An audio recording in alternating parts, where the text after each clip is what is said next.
Good evening and welcome to Victoria County Council regular meeting for Tuesday, February 2nd. And we want to welcome all councillors virtually and staff and anybody that is watching online as well. Thanks for joining us this evening. We may be interrupted due to the weather and some internet service at different locations where the councillors are. And I will let anybody that is listening know that if we go down to 5 council members, we will probably suspend tonight's meeting and we will reconvene at a date that is applicable for everybody to join. So hopefully we'll get through this evening. If not, we'll finish our meeting one of the evenings this week. So having said that, the agenda has been circulated, a revised agenda has been circulated to you. We had one presentation tonight that we had to council, and as a result, the revised agenda has been circulated. And are there any additions or deletions to that agenda? Yes, Warden, I'd like to add the topic of the Cape Breton Assembly. I circulated an article earlier, and just to look at it and to have some discussion maybe. Okay, thank you, Councillor. We will add that at the end of our agenda, and we will deal with it perhaps after our bylaw review and just before committee reports. Does that work for you? Yeah, fine. Great, thank you, and thank you for adding that. So we have that one addition. Are there any other additions? Okay, can we have a motion to approve the agenda, please? I move we approve the agenda with the addition. Thank you, Councillor McNeil. We have a seconder for that, please. I second it. Thank you, Councillor Longba. Appreciate that. So we're going to go into council, and I will be going back and forth between the agenda on my phone and the screen. So if there is a slight delay, it is me and my technological weaknesses. So we've approved the agenda. The first presentation that we had this evening, we're very pleased to welcome virtually tonight Madeline Greenlee and Gabby Braun, and they are going to give us an update with BOLD. So we'd like to welcome you to council, and we're going to turn the floor over to you. And I guess when you do your presentation, you can either take questions during or after, whichever you feel is works best for you. And we've allocated about 20 to 25 minutes for your presentation this evening. So welcome to council on a stormy night. Thanks for coming in, and turn the floor over to you folks. Perfect. Yeah, thank you. Thanks for having us. Yeah, I guess it's been a while. We normally make it out to council on a yearly basis just for an update, but with COVID being what it has been this year, I think it's been about 1.5 years since we've gotten the opportunity. So I guess we just wanted to give a bit of an update on our progress recently and what we've been doing and things we've been growing into. Yeah, so. And also to say we're very happy that we can present on Zoom and maybe reach more people than we could reach in person at the council meeting. So this is a new format that we're thankful for, and we hope to reach as many people as possible to let them know what we're doing, what our plans are, and what our approach is. Perfect. We're very comfortable with the open dialogue format too. So if you have any questions, feel free, jump in at any time. Opportunity for clarification is always good when you have more people watching as well. So yeah, I guess we'll jump right in. 5 years ago, thereabouts, we came to council asking for seed funding for our day camps initiative. At that point in time, we were looking to address, I guess, a few barriers to economic development and growth in rural communities in the way of logistical constraints on parents and enrichment programming through the summer, employee recruitment and retention, and the like. And over the past 4 years, we've grown exponentially to become a fully encompass, I guess, a social wellness outlet and a recreation facility in our community, headquartered out of Baddeck. Gabby has joined us this year as a full-time employee. I guess it would be an opportunity to tell them a bit about yourself and experience as well. Yeah, I joined the team in August, basically when we decided, we were in talks before, when we decided that even during COVID time, and basically by then, shortly after the peak of the pandemic in Nova Scotia, that we still want to launch summer camps. And we tried to figure out a way how we can do it safely for our children, and how we can adjust the program in the summer to the regulations we had, and also, for example, not to access public spaces with the kids. So I joined the team then, and we were happy that we were able to still run a summer camp for the children of Bedag and area. And we managed to we looked at the stats, about 80% of the time we were outdoors. And we were really thankful for the whole community supporting us, or with, for example, if it was taking us over to Kidston Island, just the kids and us, to have the kids enjoy the water. So that was the moment when I joined BOLD. And then we assessed again in fall what we're going to do with our after school program in this times, and if we can offer this at the moment. And we're glad to be in a big enough space where we can. And at the moment we have 26 children, not always at the same time, but some on a daily basis, some on a weekly basis, that attend our after school program, where we can offer enrichment in a time where it's more needed than ever, in my opinion. Yeah. And I mean, Gabby's underselling herself as usual. She came into our life, well, she immigrated about 1.5 years ago, began that process 1.5 years ago. And we had been in talks just on the basis of her credentials and experience as an educational specialist with a focus on the early years and special needs, on top of being a family counselor and a psychotherapist in training under supervision in Austria.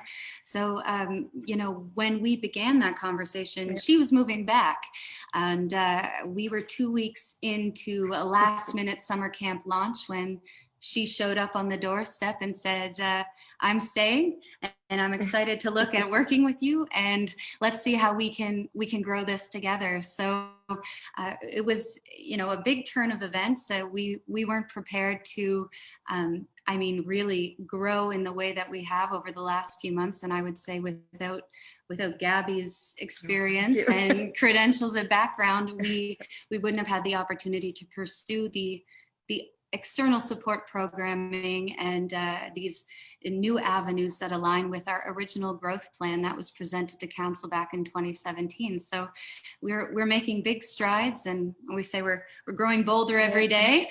And we're looking at revamping our social wellness approach and addressing the social determinants of health in our community to support economic development and sustainable community development for everybody. Yeah. So we've really worked to distill our mission down to being bold at heart, outlining the kids work, outlining approaches to. That's the Zoom reality. I know, right? It was bold at heart. We're bold at heart. And we're outlining, or we'll get this up here. Yep. Outlining approaches to health and social wellness through health, enrichment, arts, recreation, and thoughtfulness. I'm realizing now that's probably backwards for everybody else out there. But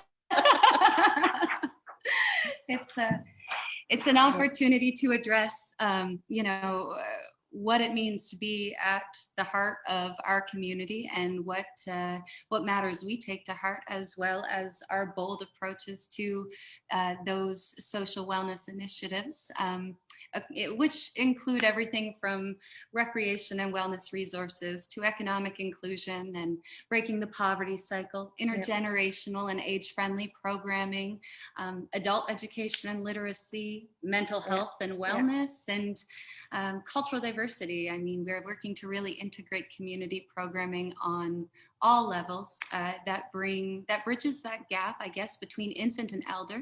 And to borrow a line from our partners, Raising the Villages, really infant to elder across all cultures, because it really does take a village to raise a village, and so we're exploring new avenues and new opportunities for programming that addresses all ages, and a recreational and social wellness model that promotes those I guess a holistic approach to community development. And we're glad that we have very sustainable and trustful partnerships with other community organizations that we think is really important with this approach towards living learning center in the heart of Bedek. And we, at the moment, as I said before, for the summer programs, it's the same for our after school program. We are thankful to have these partnerships and work together within the community to, we try a proactive approach towards the issues that are changing in these times. So we really try to be proactive and think what could be needed in the future. For example, when I talk about social isolation, and this social isolation doesn't only affect the children that we're here for in the after school program, but it also affects the parents, it affects our seniors in the community, it affects everybody. So we think that our center and our approach is needed and will be needed for a long time to really work towards a healthy community. And that benefits our businesses as well, right? So it has an effect on how we can grow in the future. And as Madison said, when me and my family, when we decided to stay in Bedek, stay on Cape Breton, we see the potential here. We see the potential. It's a wonderful place to not only to raise children, but we have a high life quality, but there are challenges. But I believe that we can overcome these challenges. And we're happy even to launch pilot programs to see what can we do with our resources here in rural Cape Breton. What can we do towards growth that we attract in the future? For example, more newcomers that can come and bring their knowledge in. And I'm together with Bruce and Barbara and Perla with Cape Breton Partnership in this newcomer volunteer welcoming network that we, if I can give an example from a phone call I had yesterday from a mother just moving to Bedek from a different province and asking about, is there any after school program? I've just seen your homepage. So what is it? And what can we do? And of course, I have children, she has children. So we ended up having a long chat about Bedek and what Bedek can offer to kids, or even the island. We talked about our beautiful beaches and all these beautiful towns around the island.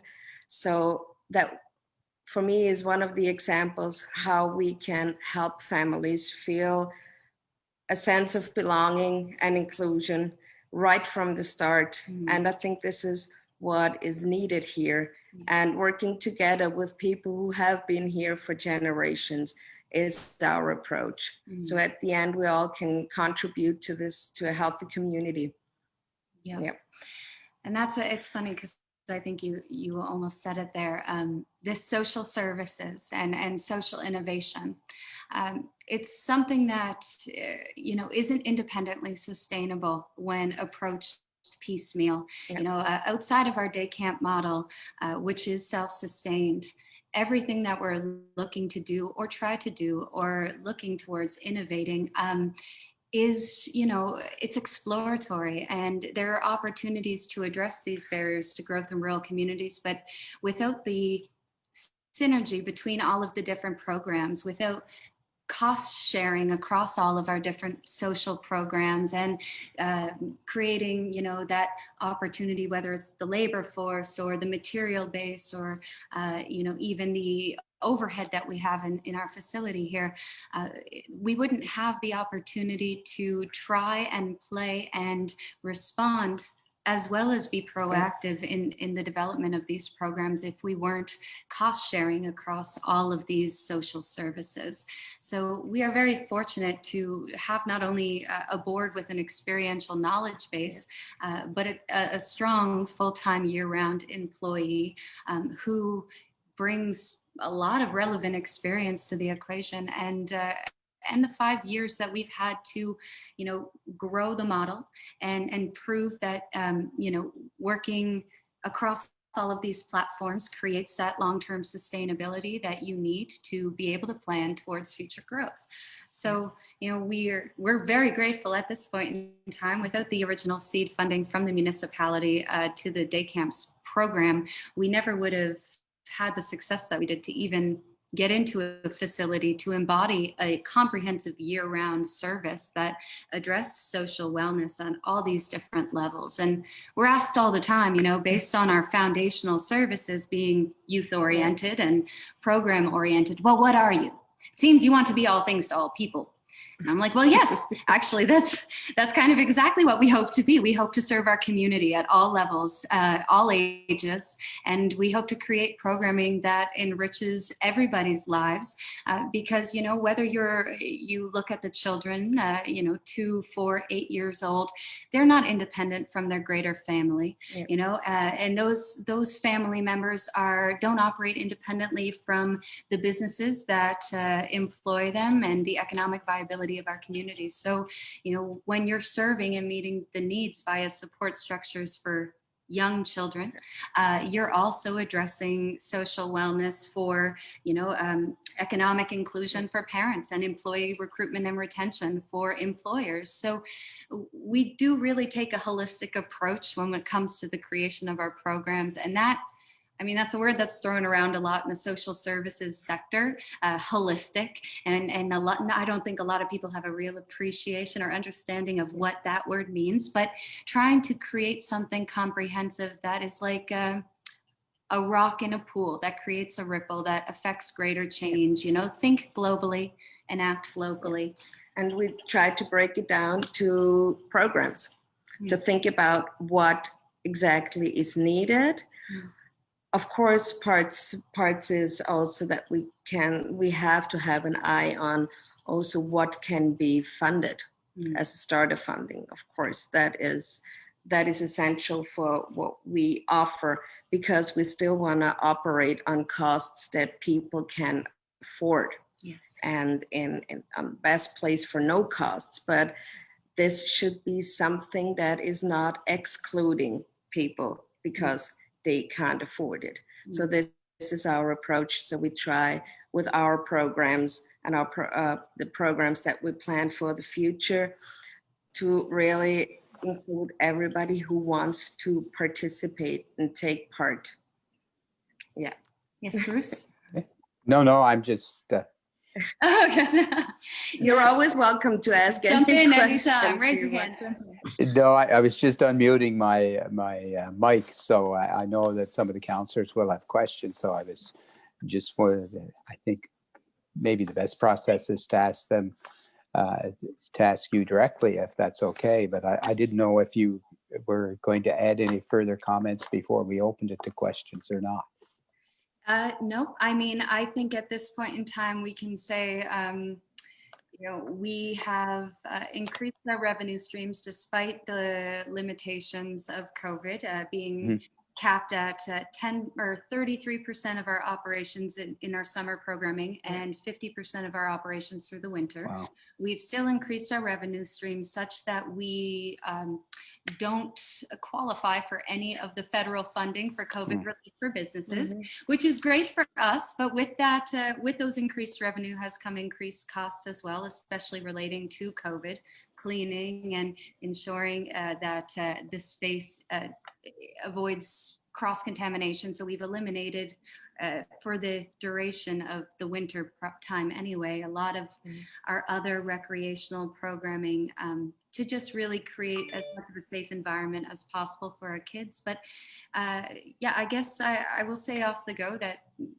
we came to council tonight with an ask for financial support under the community COVID operational funding for $5,000 to address some of the financial constraints that we've run up against across the year of operation under COVID. Yeah. But we're open to any questions around our programming and around our intentions and our growth model. So.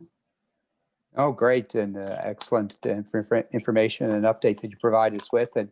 And with an ask usually comes some questions from council.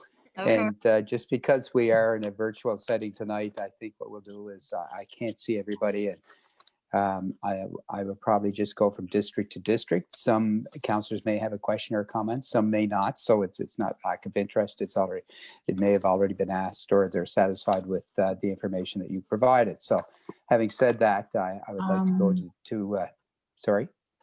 So can we go to? I just like to make not ask a question, but just say that I think it's a wonderful program, because I've never had the opportunity to tell these ladies that. I think that the children are one of our most valuable assets, and helping to look after them is good for the health of everyone involved. The parents knowing that their children are safe after school and they're doing art things and getting outside. I think it's a wonderful thing. And that's all I had to say. Well, thank you. Thank you for those comments, and appreciate those. So that is district number 4. So I'm going to go to district number 1. Councillor McNeil, any questions or comments? And Barb, if your mic is off, or please make sure it is, please. Thank you.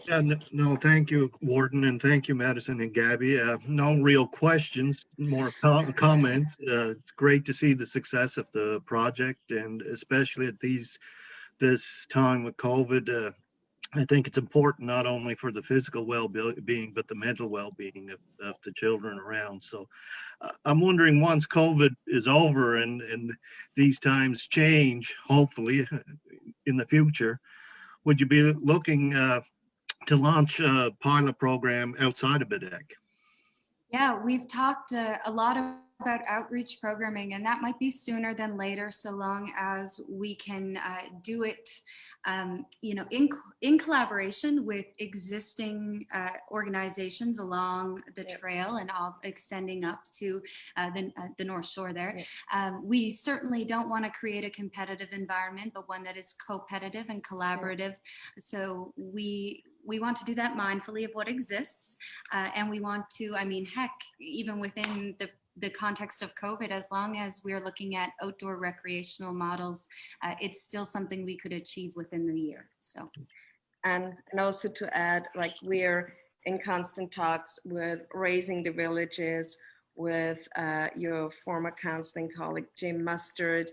So he just visited us on Monday. Actually, he was in BDEC for talks with us.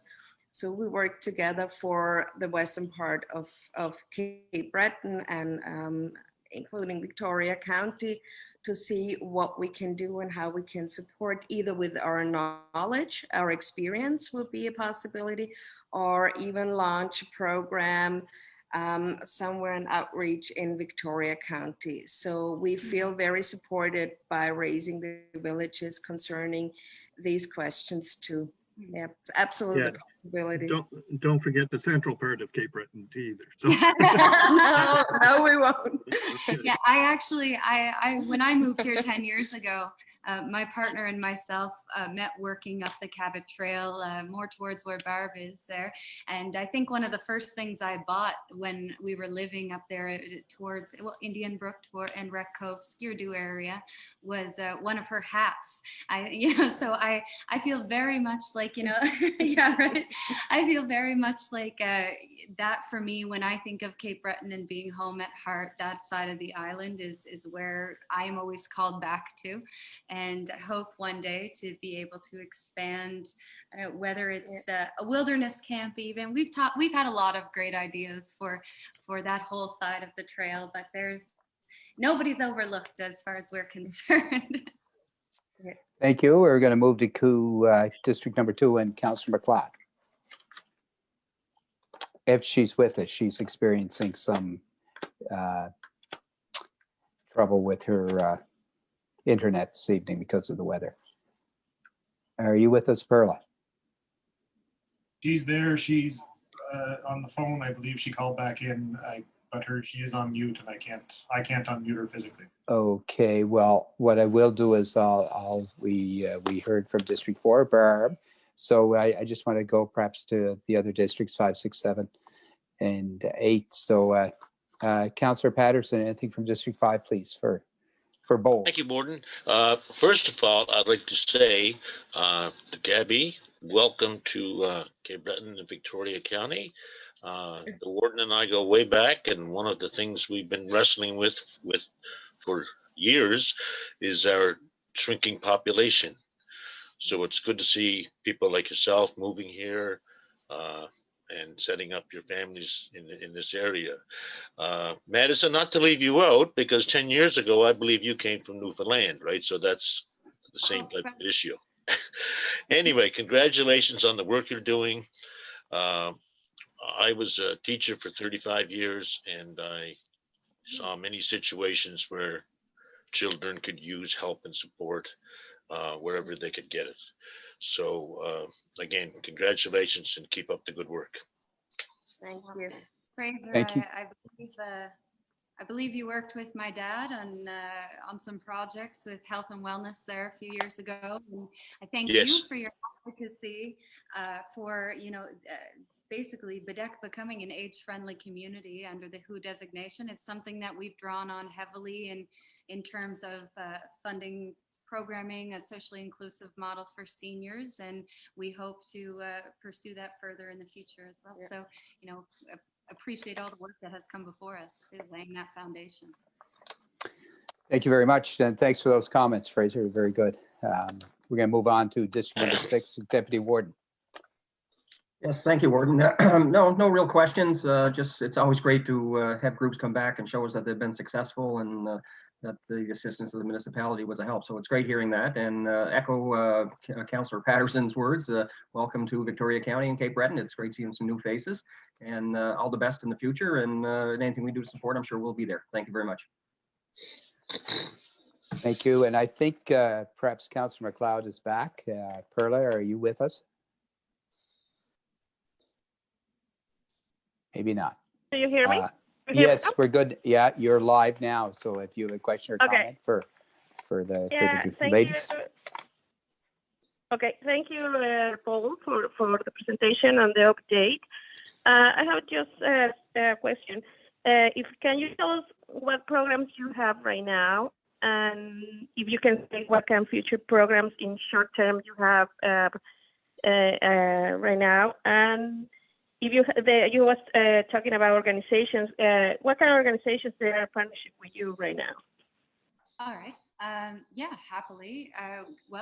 We do run our after-school programs. Obviously, we have 5 unique programs that fall under a recreational model, or enrichment model, and outside of the care model, because we have had some questions lately and recently had an inspection by the Department of Education proving our exemption as a recreationally modeled after-school program. So I think that's to be noted.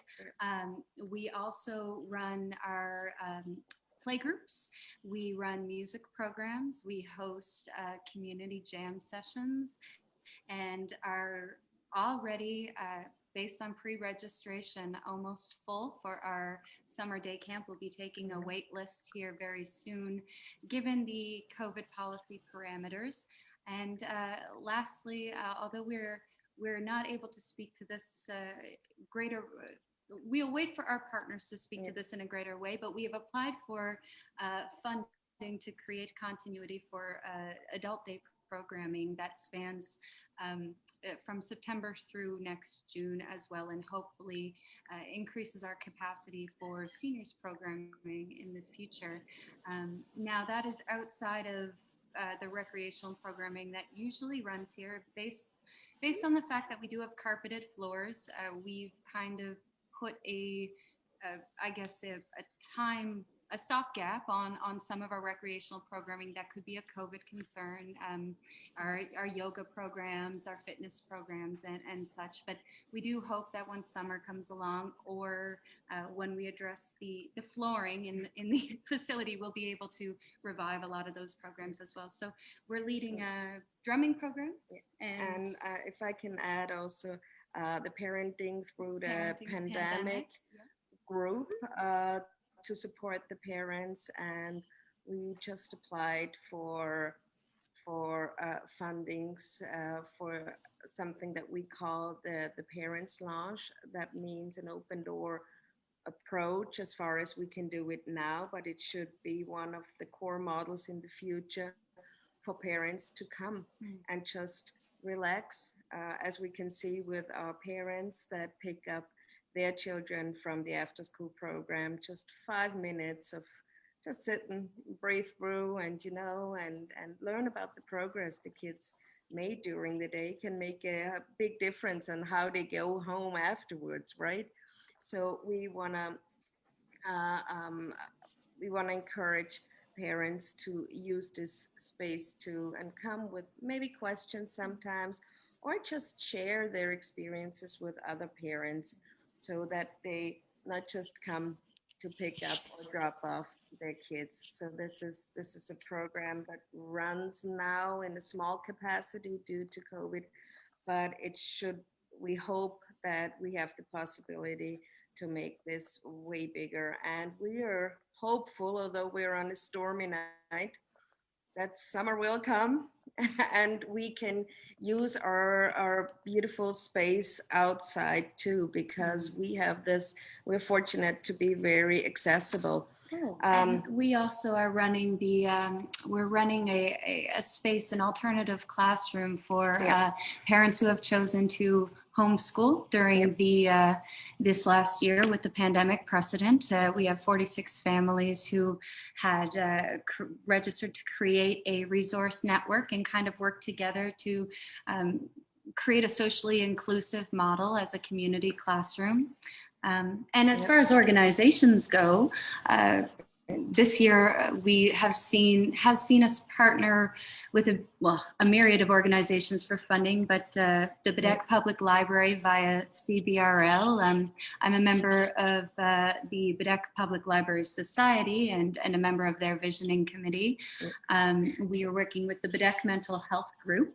It's always depending on, we have partnerships for different programs. Yeah, exactly. So where we see that we have synergies or where we can help each other. So for example, we partner with the Baddeck Youth Group for events, for example, as you could see with Santa Behind the Window that we hosted. We were very lucky that the older kids from the youth group helped volunteer with all being our security guards in this event. And we saw, I can't say it because maybe kids are watching, but we also had a great Santa coming in to help us host this event, for example. And when it comes to a programming towards seniors, we partner with Victoria Home Support Service with sharing their knowledge and experience, for example. Sorry, Bruce. No, I'm just want to be aware of the time and the weather. I know it's great stuff, but I'm scared that we're going to lose our power and stuff. Counting, too. right? So I am, but just keeping track of the time. So I just want to get up to District Councillor Organ if she has any questions or comments in District 7, and Councillor McDonald in District 8 if he's still with us. I had a question, but Councillor McNeil asked it. If you're going to expand, which would be great. Congratulations. Anything we can do for children, it's amazing. So keep up the good work. Thank you. I appreciate it. Yeah. Thank you, Councillor. Is Councillor McDonald with us, or did we lose him because of? He may not. Just wanted. We had lost him before, but he seems to be back there. Yeah. Yes. Sorry. Norman, are you with us? Yeah. Did you have any questions or quick comments? Yeah, I got kicked off there. I apologize. I appear Not to a be back on. No, just want to say thank you, Madison and Gabby, for presenting to council this evening. It's echoed throughout the county and great the work that you folks are providing, and I think your ask is not reasonable. And I just want to wish you continued success in your programs, and thank you for coming to council. Thank you. Thank you. Leanne, did you have any questions or quick comments before? Yeah, so I just want to note, so every application that we are accepting has to come through the application process. So you can find an application on our website. So I don't have any questions or comments. Again, I'm trying to be aware of the time and the weather tonight. I just want to echo the comments of others. So the great work that you're doing, particularly through the challenges that you've had during COVID, the fact that you've been able to continue and expand speaks to the value and the success of your programs. So I would, as the CAO indicated, I would very much encourage you to apply for those, to apply for our programs for funding. And I think, and I hope that you'll be successful with that application. It's a great program, and we certainly like to see your continued success and have your updates on a yearly basis. So well done. Thank you so much. And thanks for having me tonight. No, it's great. And I'm sorry, we're just, as I say, I'm trying to be aware of the time and the weather. So we're going to have to end it there for this evening. And thank you very much. We look forward to another report when you have come back and visit with us again. Sounds Thank good. you. See you soon. Right. Thank you. All right. Thank you. Thank you. And just an FYI, Norman's been kicked off the website or the Zoom call. He must be in some weather down there. Yeah, it's certainly the back. wind has picked up and the freezing rain has started here a bit. So, and with that, I guess perhaps we'll not have a break at 5:50 where we are. We'll try to push through and get as much done this evening as possible if everybody's in agreement with that.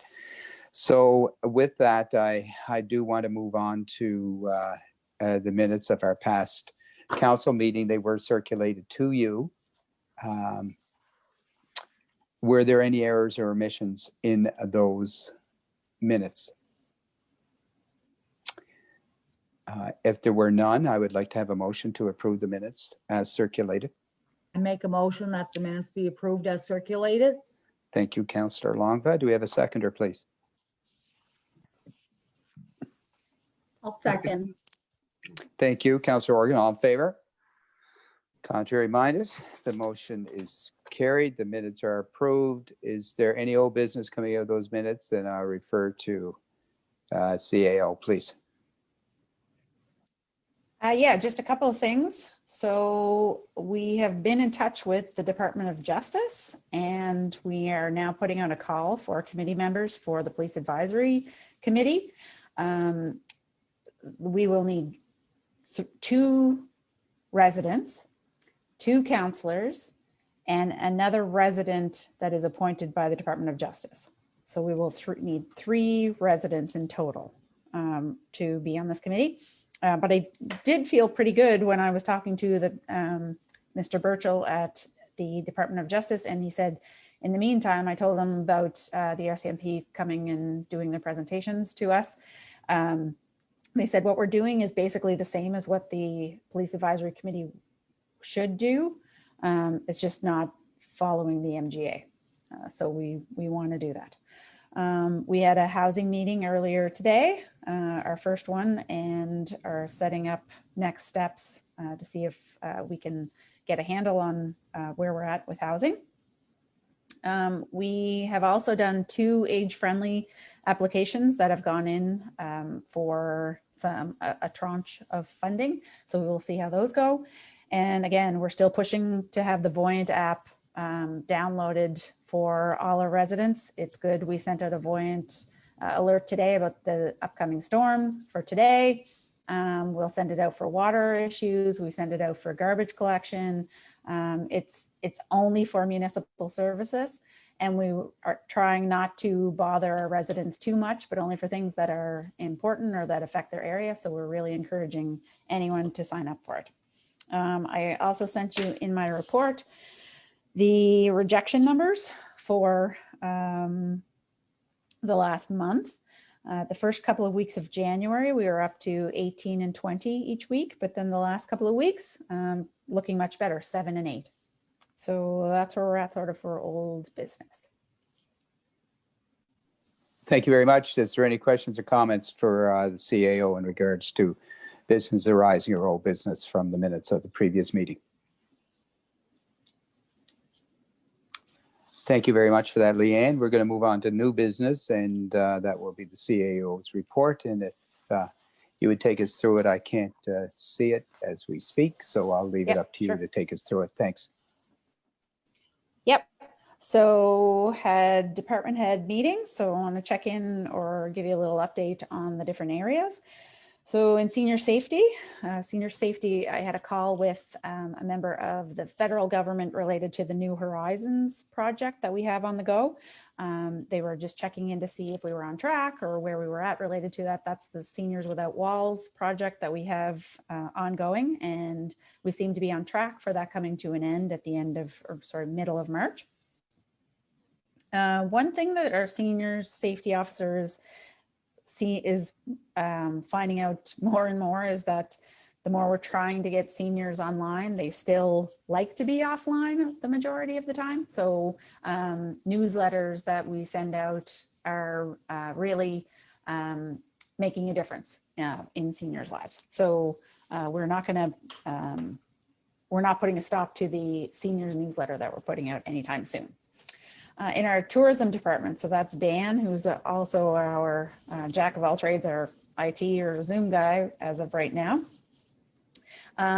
In tourism, Dan had thoughts on doing the Bedeck visioning template and trying to do that Zoom and piece together a project related to Bedeck visioning. Had a bit of a glitch related to that and has postponed it for later on in the week.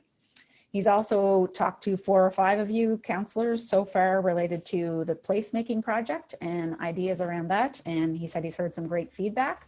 So his next step after he reaches out to the rest of the counselors will be to go to regional meetings around the county. He's also been, he was on the news this week related to mountain bike parks. And the next phase of that is a combination of business-related items as well as community-led trail development. So the core connecting trail is going to be super important related to all next steps if we're going to get anywhere with our adventure tourism. He's also hoping that a soft launch of the website is going to happen this week, and we will be letting you know when that happens. Destination Cape Breton, he has been, we're trying to take our next steps to get our tourism strategy in line with Destination Cape Breton's tourism strategy. Destination Cape Breton projects that we might see some more of Canada traveling in the fall, but doesn't have great hopes for anything besides that, but I don't think that's news to anyone based on where we've been for the last year or so. But what was really interesting or exciting was Destination Cape Breton has released their winter guide, and Victoria County has a great profile in that. We are currently sitting at 21 accommodations listed for Victoria County in the winter guide. So that's really good. He's having a meeting with Inverness County in the next week. I think it's on Friday, to collaborate and compare with tourism over in that area. And related to the LAE, or Labor and Advanced Education course that is going on related to a website development. There's 12 applicants that are in there right now. And we're also going to be speaking with Labor and Advanced Education on some other upcoming projects that could work on as well. In Lydia's department, in Recreation and Active Living, the walking track has been completed down in Northern Victoria, and it's now open to the public. She also was excited that she kind of forgot that she had applied for this, but we've received some gender equity funding related to the ski club. So helping women and girls get back into skiing or taking it up. And if anyone is interested, so it's open for adult women and girls. If anyone's interested, they can contact the ski club about it. So that's really good. It's extra funding that we didn't realize that we would be getting. She has currently planned a couple of events, but events are things that there are strict health protocols on right now. So they're kind of a bit on hold, but hoping restrictions can open up and get things back on track. She also, I think, had a conversation with a few counselors today north of Smoky, talking on some mental health initiatives. So we'll see where that goes. She said she's heard from former counselor Athol Grant about Nicholson Trail, and he said there was 80 people that walked on that trail this weekend from the sign-up sheet. And so that's really great that it's being used. We have an initiative there where we're to keep the parking lot open, and we've only had to do that, unfortunately or fortunately, once so far this year. But there was 80 people that were there this weekend, so it's great. She's also working on a youth wilderness workshop that is happening this weekend. There's a maximum of 10. So if any of you know of any youth that are interested in a wilderness workshop, it's a day-long workshop, have them call or contact her to find out the next steps for signing up for it. Sounds like it'd be a pretty cool opportunity. And there's still a couple of spots that are available. She's working on a poster being developed for winter activities around the county, and she's still accepting nominations for volunteer awards for this year. Amy in the finance department is working on a few policies. She's also working on, for her studies that she's doing, a waste management case for her school, but she's hoping she's going to take some of those ideas forward for our waste management and our waste management review of the consulting project that we have going on, I believe is tomorrow afternoon. And hopefully next steps, Amy will be able to help based on things that she's doing her CPA program on right now. Another reminder, budget day is February 22nd. So come ready to talk numbers on that day. And then another piece, they have sent out 1,000 tax letters in the last couple of weeks. And those letters were sent out to people with taxes owing for the last 3 years. So there was over 1,000 of those that got sent out.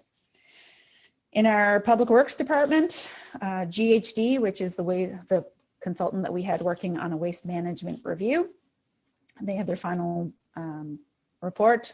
Again, will be presented on Wednesday to us.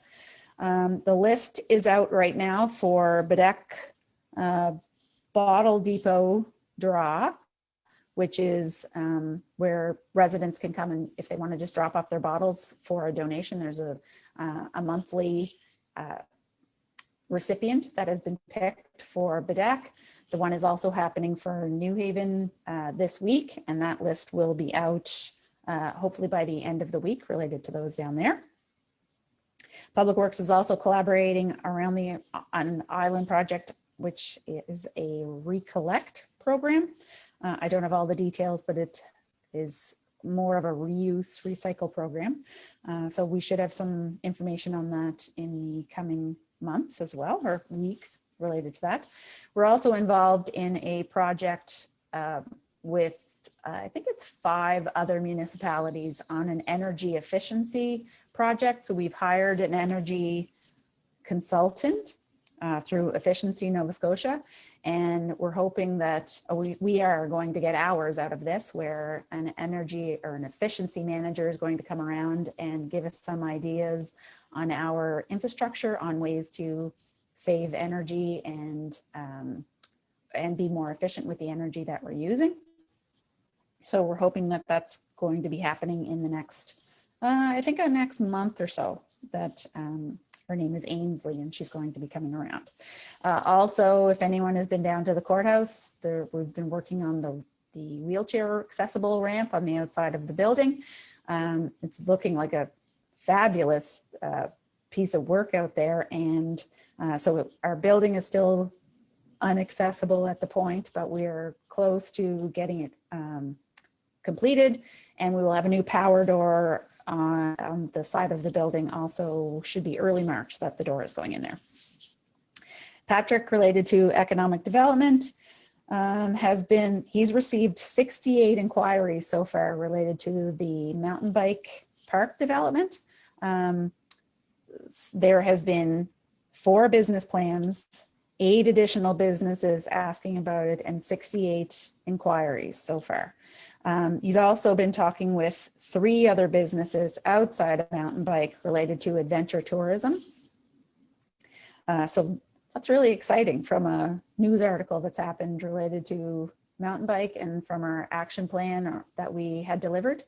To have that many people interested in this says that it's something really exciting. It's an exciting piece that we're involved in right now. So I'm excited to be part of it.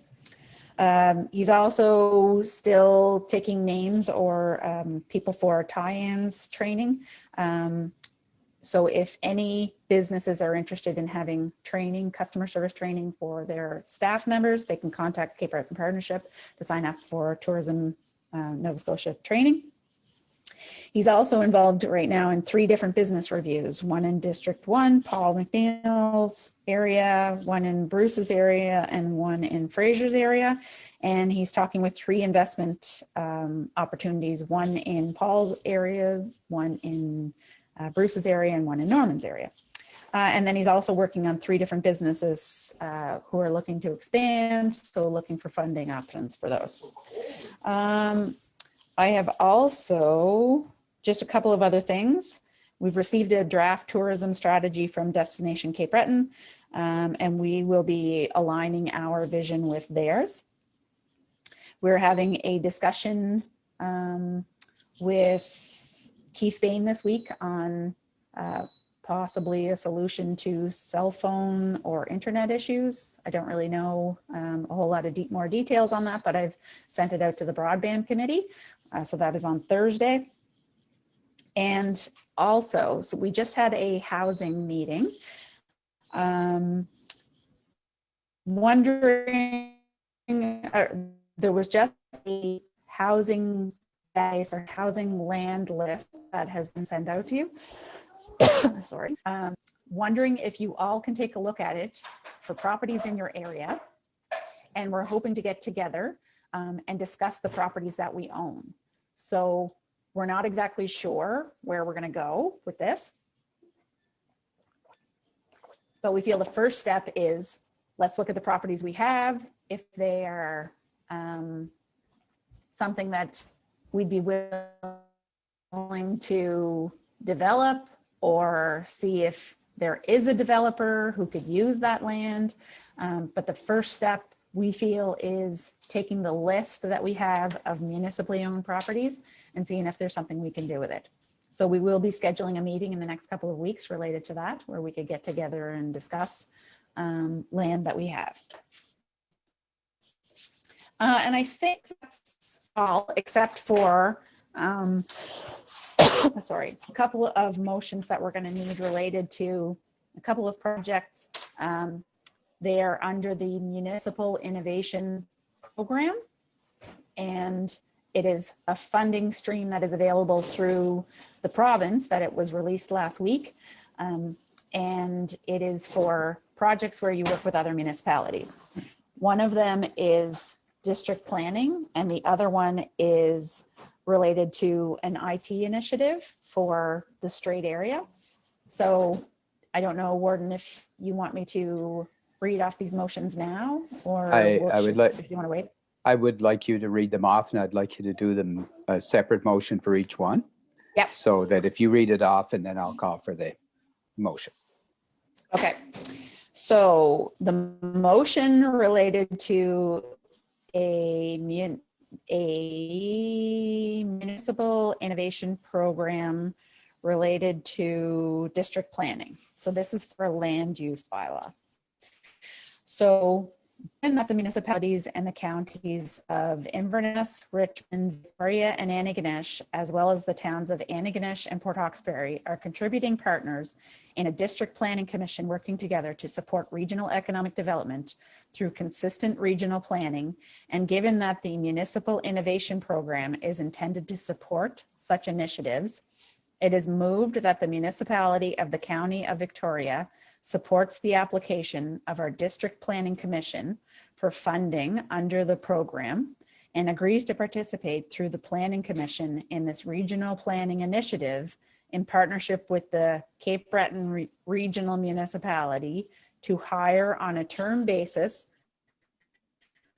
planning services to create municipal planning documents that meet the minimum planning requirements instituted by the Department of Municipal Affairs and Housing where appropriate, harmonized bylaws.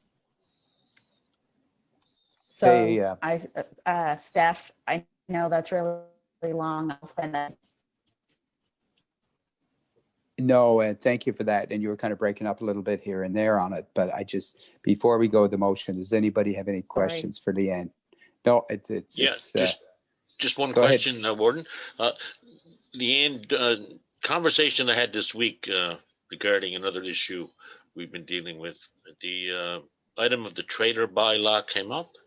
So is the intent of this project you're talking about to detail things out, or just a general overview, and then as we go, we'll fill in the parts, kind of fill in the pieces, kind of thing? So it's related to the provincial mandate for the minimum planning standards that we have to implement. So involved in that is the minimum level that we'll need, and then we can add on to it related to each issue. So a trailer bylaw would be one that would sort of like be an add-on to it. Yeah, because a couple of years ago or a few years ago, we had looked at a trailer bylaw, but it, and I guess with COVID maybe, but it didn't seem to go much further. So I'd just like to, as long as we keep it in mind, Leanne, I think that's important. Yeah, definitely. Yep. Thank you, Counselor. Any other questions before we make the motion? And having no more comments, it is an opportunity to work with other municipalities and setting it up. So through the Planning Commission. So do we have somebody prepared to make a motion that we support this? So moved. Thank you, Councillor Patterson. Do we have a seconder, please? Second that. Seconded by the Deputy Warden. All in favor? Aye. Contrary minded? The motion is carried. So we will move forward with the next motion, if please. Just Leanne. one other quick question for Leanne. Sorry. That meeting tomorrow, Leanne, the waste management review, is that going to be live or virtual? Yes, Live or virtual? that is a Zoom meeting. You should have received, it is a Zoom meeting. You should Oh, have it is a Zoom received meeting? an invite. You would have received an invite from it. Steph.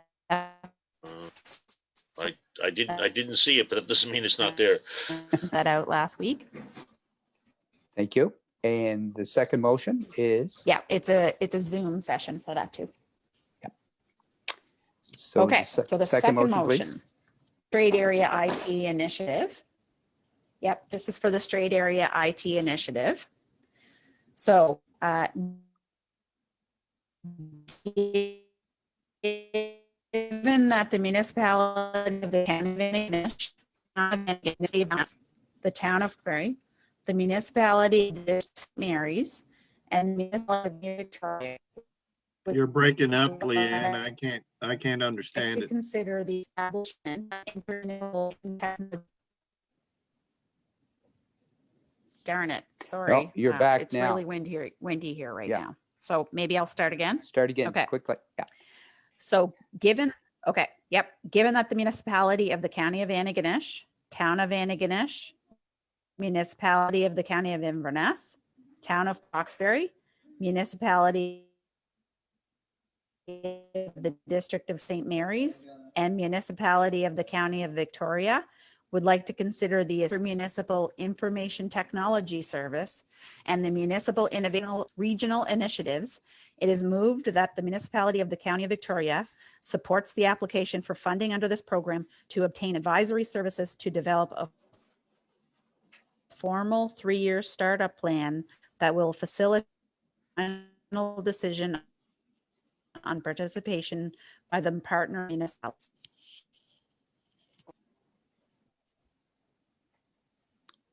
You still there? Or am I Yeah, still here? I think we just lost you for the last probably 30 seconds. But if you could just tell us, I think we're good with the motion. Just tell us.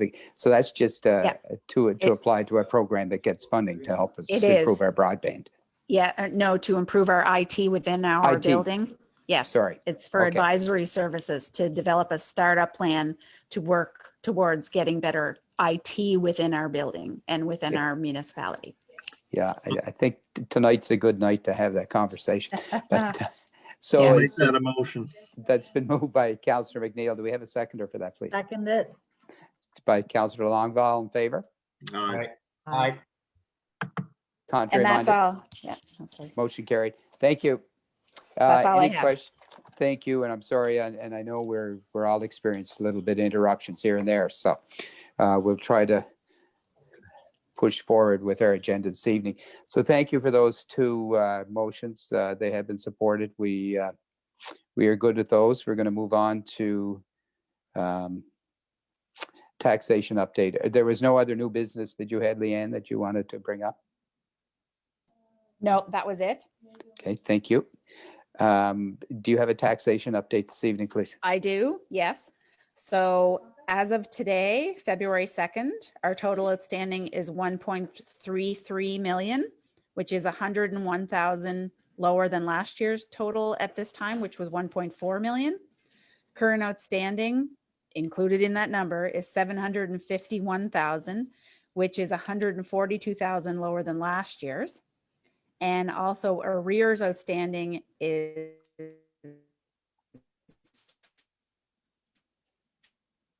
$582,000. So overall, we are 101,000 lower at this time last year. So ours again have gone out. Yep, we have 101,000 since our last council session. We'll be starting tax year this week, and we're starting to mean business. There's a few might be as a scare tactic. We're not. We're moving, collecting on our taxes. So. Okay, I think, I'm sorry, kind of lost you there, but we heard scare tactic and collection of taxes. So that I'm just saying we're ramping up. We're ramping up our efforts. Yeah, great. And we're ramping up our efforts in our taxation. And we have received that information from you. So we have that. We kind of lost it a little bit. So just in your press. So, but we have it, but those that may be listening haven't. So maybe we'll just put that up on the website tomorrow to make sure it's there, that information, that if anybody is listening tonight and couldn't hear it, it will be there and they can access it there tomorrow. Correct. Sorry. Thanks. Sorry. Okay. So we're good. You heard me on that one? Yes. All right. Thank you. And I'm sorry, I'm trying to move along here. We're going to move into Department of Transportation concerns tonight. So we'll start with District 1, and we'll ask people to be quick because I really have a sense that we're going to lose our connections this evening. So we'll start with District 1. Yeah, thank you, Warden. I've just got two issues. One, an ongoing issue from the last few months is that erosion issue in Grass Cove. Hopefully it'll be looked at and something done in the spring. And also there's a culvert issue down with two culverts down Iona at a sharp turn right below the Legion in Iona, that an accident occurred a couple weeks ago. I talked with Steve McDonald and Mark Green on these two issues, and they're looking into it. So Thank you. Thank you, and thanks for providing that report. Councillor McLeod, are you with us? Are you able to give you a report for anything with TIR? No, nothing at all. You're good? Nothing today. Okay, thank you. Going to go to district number 4. Hi, and sorry, Warden, for stepping out of, speaking out of turn last time. I'll try to behave myself for the rest of the meeting. Yeah, there was someone that would like to have a sidewalk built from the Bell Museum all the way down the Bay Road on the water side, which I can understand because I walked that when I was campaigning, and it's terrible. And Yeah. we are trying to promote fitness so I don't know if that's possible, but something that should be looked at, that there's something done. They're talking a sidewalk built, so maybe that's like a boardwalk that goes along the water. Yep. So that people on the Bay Road can walk into town. Then there was another concern about deer on the highway between the Bay Road and the other exit to Bedeck, that there was a lot of deer, and that person was hoping that a fence could be built for wildlife, and I don't know if that's possible, but I certainly bringing it to council for them. Also, I'd like to bring up the camera on Smoky for its the constituent that asked me travels from the North Shore to Ingonish like regularly because they work at the Celtic Lodge, and maybe it doesn't have to be a camera. Maybe I heard there's like someone that puts other information, getting things up on mountains that would tell you like how high the winds are and that type of thing. If that could be looked into. Okay. And I want to formally thank Steve McDonald for looking after some of the other TIR concerns that I had in District 4. And that's it for me. Thank you. Thank you. Thank you, Councillor. Appreciate.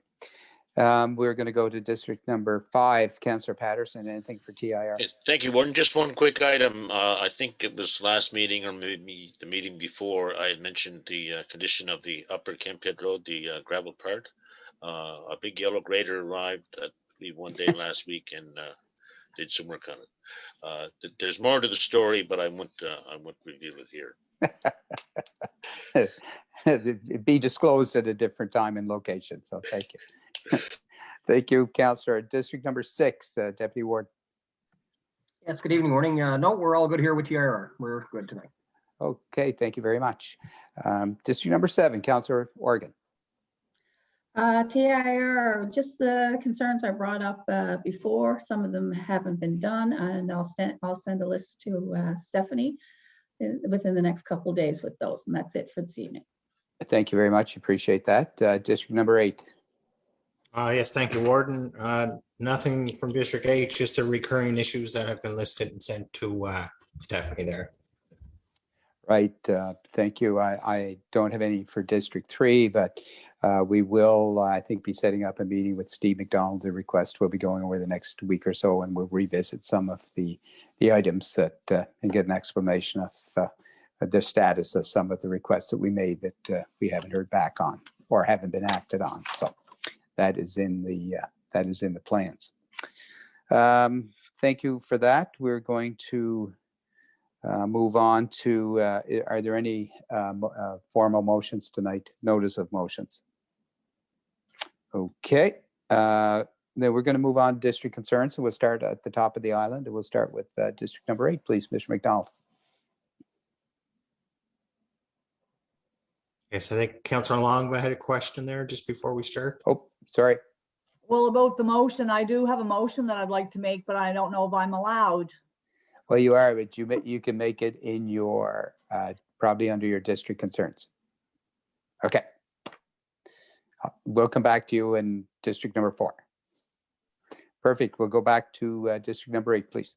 Yes, sir. Just to touch base back for the street light, there was a PID number that was issued by since received the civic number for the location. I had that street light in District 8. It's 29483 Cabot Trail in Cape North. We could have that maybe sent to Nova Scotia Power, please. Yes. And that seems to be it for District 8. I just want to mention that this Thursday and Friday, there will be 2 courses offered in naloxone opioid training. One will be held at the Bay St. Lawrence Community Center on February 4th, and the second one on February 5th at the Cape North Cultural Center. The Alley Center from Sydney is coming down to host that training great. and provide some training to the public. It's open to everybody, and I just want to put that out there. And that's it for District 8. Thank you very much for that, and thanks for relaying that information. It's very important as well for those 2 meetings.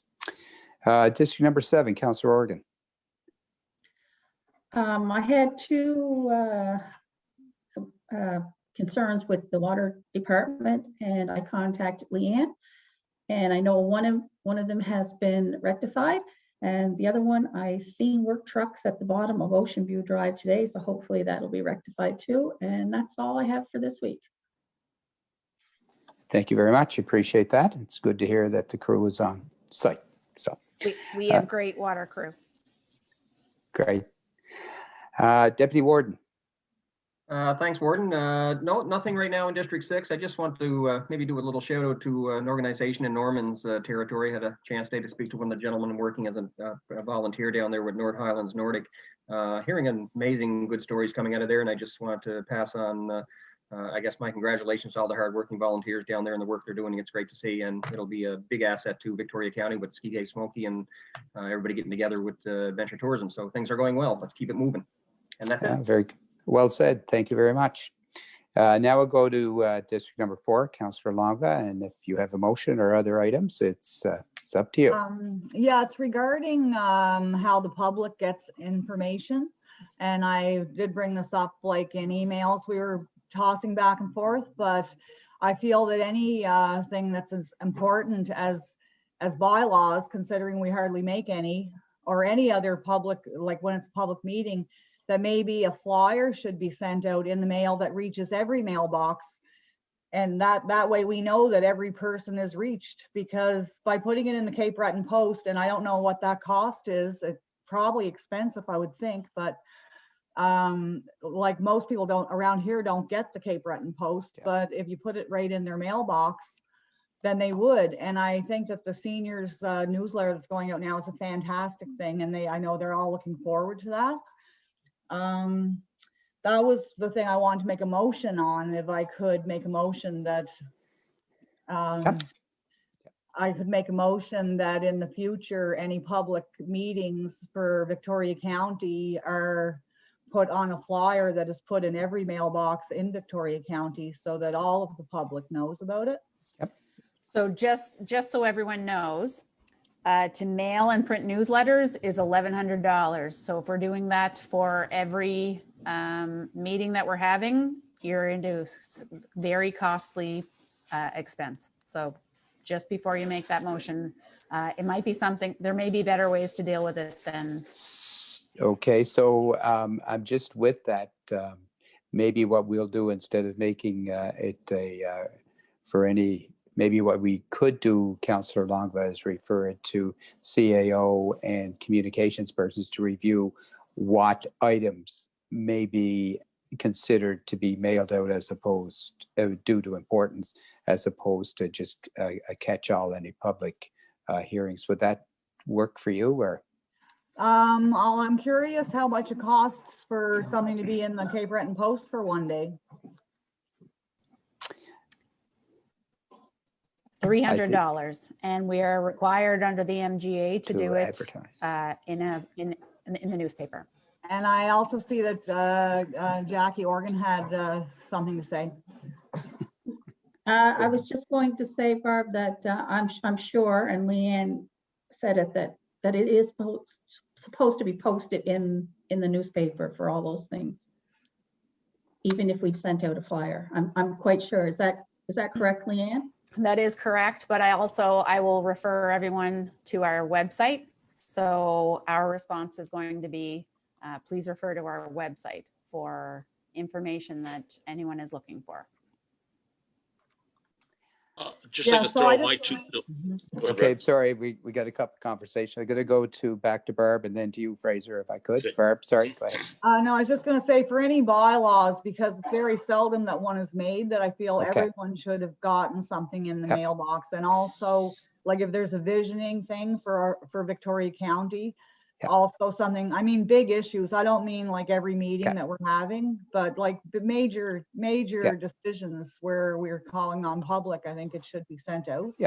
Okay. Okay, and that kind of changes a little bit, narrows it down to bylaws and, okay.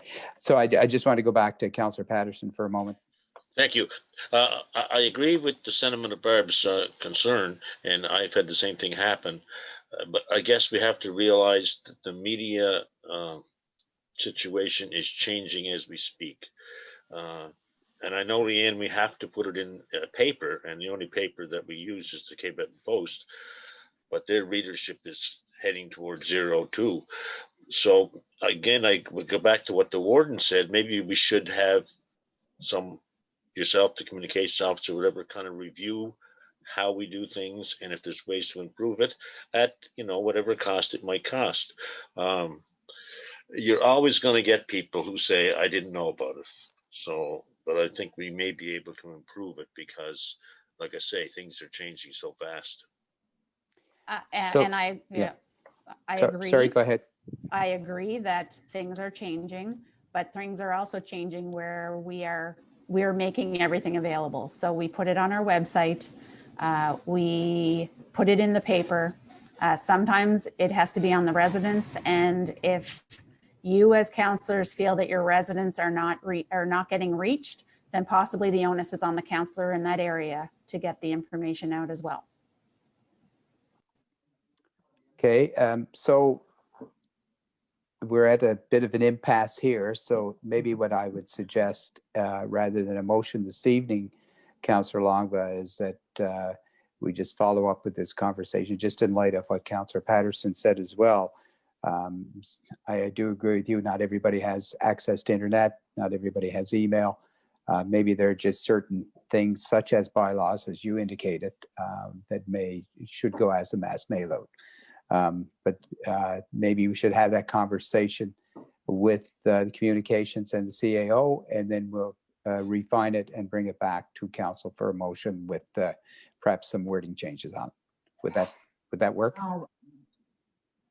Whoops, yes, that would be fun. That would be good. I'd like to meet with them and talk about it. Yeah. I also had some more district concerns. No, that's fine. So if you're good with that, we won't put the motion forward. We would just agree to meet, and then you can bring it back to council after you meet with Leanne and Jocelyn. And then if a motion needs to be made at that point time, we'll entertain it then. Okay, thank you. Go. So feel free, your district concerns, go ahead, please. Yeah, the other was that though this bylaw that was passed is only for Bedeque because of the sewer and water being there, but it would be nice if there was any other initiatives for all of the other businesses in Victoria County, and there are a lot of them that would like to expand their businesses, maybe build more cabins or and if there was any kind of breaks that they could get, I guess not a tax break, but I don't know what other kind of initiative maybe that we could look into that would help out the other people in the other, and I'm not against anything in Bedeque, because whatever good things happen in Bedeque is good for all of us. It's economic growth is good for the whole county, but it is important that the other businesses in all of the other districts get some kind of breaks as well. That was one thing. And also there was the street lights, which I brought up last time. The street light is on. I don't know if a letter has to be written to Nova Scotia Power about that. It's on all the time, and the civic number is 45143 Cabot Trail. And then there's the light is off at the St. Anne's United Church. The bulb is burnt out, and I don't have the civic address for that, but I can get it to Steph or whoever could write this letter. Okay. No, it's we've captured that, and I don't know if CAO wants to just reference very quickly about the Barb's first concern about economic We're not allowed to offer financial incentives to businesses. Outside of this was the only option that we had, we are not allowed to offer financial incentives. Okay. So I hear your concern, and I wish that we were able to, but Nova Scotia does not allow it. So we have to follow the regulations that we are mandated to follow. And this is the only one that we currently are allowed to put into place. Thank you. Thank you, and thank you for your district concerns. And we are going to go down to district number 2. Councilor McLeod, are you still with us? Yeah, I'm here now. you. Thank you. I want to ask to the staff about the update about the youth council. If they have any updates about that. And I just need a letter. I don't know if we need a motion for this, but it's a letter for the congratulations for Bobby Buchanan for his retirement from the Bedek Volunteer Fire Department for his 55 years of service. Yeah, So I think need a it'd be motion nice. for that. You would need a motion to send Yeah, a make a note of motion for congratulations. send a letter to Bobby Buchanan for his retirement from the Bedek Volunteer We have Fire a motion. Department. Do we have a seconder for that, please? Second that. Second by the deputy warden, and all in favor? Aye. And certainly, yeah, 55 years is quite an Yes. accomplishment. So well done, Bob. Yes. And they said about some good news today, and maybe another motion for a letter to congratulate for her 106 years old to Margaret McPhee. She's going to be 106 in February 9. So that will, if the county can, we can send a congratulations to her. Make a think we'd be motion for that. We have a seconder for that. I second that. Thank you, Councillor McNeil. And I guess she may be Victoria County's oldest resident. I don't know, but she'll be 106 on the 9th. And congratulations to her. Well done. And that's it for tonight. Thank you. Thank you. District number 1. Yeah, I have a couple. I make a motion that we send a letter of support to the Grand Airs Waterfront Development Association. They're applying for upgrades at the port there. And although they are in Cape Breton County, any project that occurs at that waterfront seems to benefit Iona and Victoria County too. So I make that a motion. Thank you. Do we have a seconder for that, please? I'll second that. Second that. Seconded by Deputy Warden and Councillor McLeod. So Steph, whichever one you pick of those two. It has been duly seconded. Do we have a all in favor, please? Aye. Contrary minded? Motion's carried. Thank you. Councillor McNeil, anything else, please? I sent that email to everyone too for their requests. Also, there's a coyote issue in Ottawa Brook. Is there a contact at Natural Resources that I can get in touch with for looking at this issue? I think Morley McNeil is the manager. I'd probably start there. Okay. Yep. Anything else, sir? Just one other thing. A thank you to Cassandra for following up with a resident on telephone program for seniors. So I want to thank Cassandra for looking into that. So thank you. It shall Thank be you. noted in the minutes that you have acknowledged her assistance. Deputy Warden, I just have 2 issues. One just requires a motion, but the first one is just a comment. I just want to recognize both Patrick and Dan for the interview they did for CBC for the mountain bike strategy. It was excellent and literally put us on the map across the country. So we just, on behalf of council, want to express our thanks for doing that and recognizing for how well they did and talking about that project on a national level. The other issue is a number of years ago, we talked about in the village of Bedeka having a pilot project to allow golf carts travel legally within the confines of the village. It was, we never did receive I'm not sure if we've received a formal rejection of that request, but certainly I had a business operator ask again, could we revisit that? So I'd like to make a motion that we contact the Minister of Transportation and ask them if we can allow for a pilot project to allow some motorized vehicles that are not automobiles to have some restricted access within the community. I think it would be an opportunity for tourists to travel from place to place, and as long as we confine their travel to restricted areas. So I would like to make that a motion, please. We have a motion. We have a second for that motion. Second it. Second by Councillor Longwa. All in favor? Indicate Aye. contrary minded. Motion passed. Thank you. Thank you, Deputy. We're going to go to the next issue on the Okay, agenda. Warden. I'm sorry. Warden, I have an issue. Oh, yeah, sorry. Thank you. I got caught in the middle. 5 is in the middle. I had a call from a resident. Oh, We had sorry. a discussion. But we had a discussion about the COVID restrictions on places of worship and so on. And he brought up an interesting point that churches, places of worship are, people go there for solace and comfort, I guess, during times of stress or strife or whatever. And when you think about it, that's exactly why a lot of people do go to church. And he was wondering if some changes, I guess, could be made in the COVID restrictions for churches or places of worship. So I don't know if we want to write Dr. Strang and make that request, or what do you want to do with it?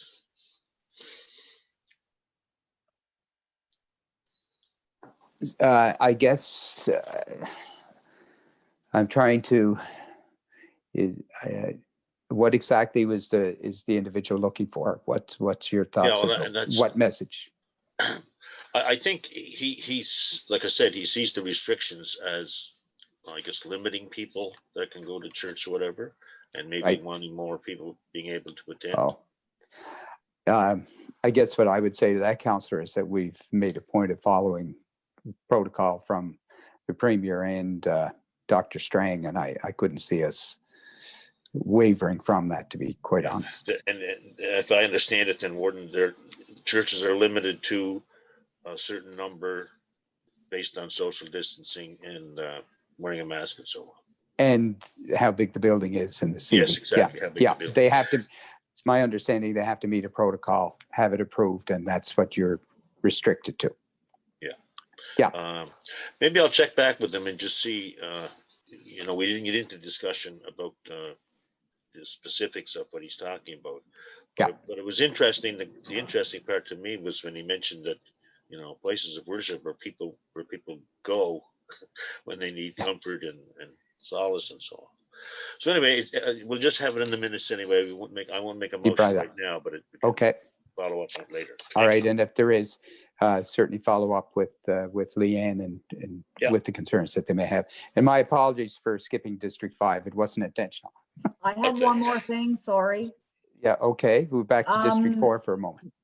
Jack and Mary Matthews had their 60th anniversary this week. And I wondered if the council could send out a letter congratulating them.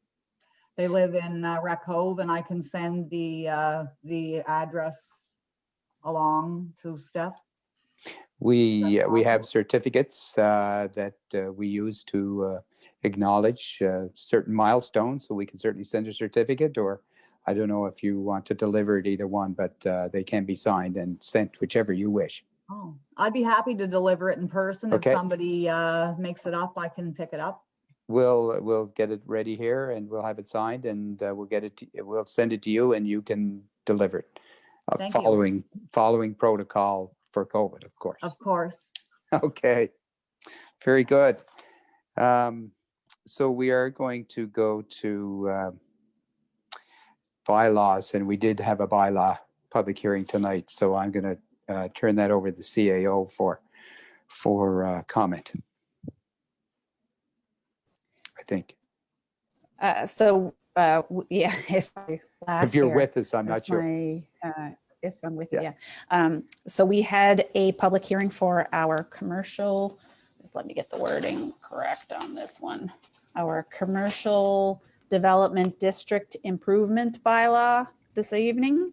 We actually had some attendees show up and ask some great questions. So we are, that was the third reading that we had related to that. So we would like to get a motion to pass the Final. Commercial Development District Improvement Bylaw. Thank you for that. So we passed the final meeting or final reading at the public hearing tonight. We need a formal motion from council to approve the final reading. I would move that council approve the final reading. And if I could just add one thing too, thank you, Leanne, for the information you supplied with the examples. I think a lot of people heard the word rebate and just thought it was like free money or whatever. But the bylaw is based on increased assessment. Exactly. So it's not really cutting into present assessment. No, and it is to encourage development. Yeah, it's encouraged development. That's right. And again, I think a lot of people just heard rebate and saw it and thought they were going to get a bag of money out of it. But and again, maybe we can lobby through the UNSM to, as Councillor Longva indicated earlier, to broaden the scope of these programs. Anyway, but I'll make the motion that we pass it. That's a good comment. And Fraser, maybe before we leave that, you might want to make another motion, just that we sent a letter to the NSM indicating that. That might be a good thing to do. So the first motion is to approve the final reading of the bylaw as per the public hearing this evening. So do we have a seconder on that? Second. Second by Councillor McLeod. Thank you very much. All in favor? Aye. Contrary minded? The motion is carried, and maybe as a subsequent motion, Councillor Patterson, maybe just reiterate what you mentioned. I think it's probably well worth it. Yeah, I'd like to move that we bring to the attention of the UNSM the concern expressed at this meeting that it's limited to these certain areas, and look into the possibility of extending it to other areas and other businesses. Point. Do we have a seconder for that, please? I second it. Seconded by Councillor Longva. All in favor? Aye. Contrary minded? Motion's carried. Okay. We're going to move now on to any policy reviews this evening. None currently, Okay. but we are working on some. Okay, no problems. We'll catch up to them when they're ready to present. Any committee reports this evening? Yeah, there's just one SAPI committee. In 2008, they produced a 121-page Bredor Lake Development Standard Report. And at that time, they did, well, actually, it was 2 years later, they came out with a pamphlet just with recommendations for municipalities and everything. So they're looking in the future to collaborate with municipalities on land development issues and standards for the municipalities. And I think they'll have more information when they do their roadshow to municipalities. And I think they are booked in to present maybe the next meeting or the meeting after. So I just wanted to bring that up.